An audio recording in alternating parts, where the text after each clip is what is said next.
মিঠাইতে একসাথে কাজ করতে গিয়ে একে অপরকে মন দেওয়া, চুপি চুপি বছর দুয়েক প্রেম, তারপরে সমস্ত বিতর্ক, সমস্ত সমালোচনার পরেও একে অপরের হাত শক্ত করে ধরেছিলেন আদ্রিত কৌশাম্বী। বর্তমানে তারা টেলিপাড়ার অন্যতম পছন্দের ম্যারেড কাপেল। কিন্তু কৌশাম্বীকে মন দেবার আগে সেই কলেজ লাইফ থেকে আদ্রিত যার সাথে সম্পর্কে ছিলেন সেই সুপ্রিয়া মণ্ডলকে আমরা অনেকেই জানি। 2021 ডিসেম্বরে তাদের নাকি বিয়ের কথাও হয়েছিল, কিন্তু আচমকাই ব্রেকআপ।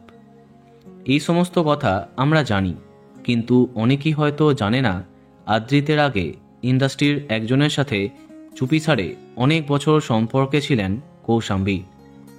ফুলকির পারমিতা অর্থাৎ কৌশাম্বী চক্রবর্তী একবার দিদি নাম্বার ওয়ানে নিজের মুখেই বলেছিলেন তার ভাঙা প্রেমের গল্প। মনে মানুষের প্রসঙ্গ উঠতেই কৌশাম্বী বলেছিলেন, আমি অনেক বছর ধরে একটা সম্পর্কে ছিলাম, সম্প্রতি ব্রেকআপ হয়েছে। আর নয়, ন্যাড়া একবারই বেলতলায় যায়।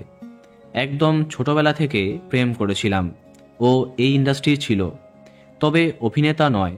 আমাকে অনেক হেল্প করেছে। প্রথমের দিকে দাদা বলতাম, তারপরে সম্পর্ক হয়।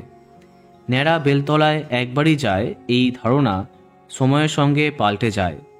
তার ক্ষেত্রেও ব্যতিক্রম হয়নি। কৌশাম্বীর জীবনের নতুন প্রেম হয়ে আসেন আদ্রিত রায়, আর তারপরের গল্পটা আমরা সবাই জানি।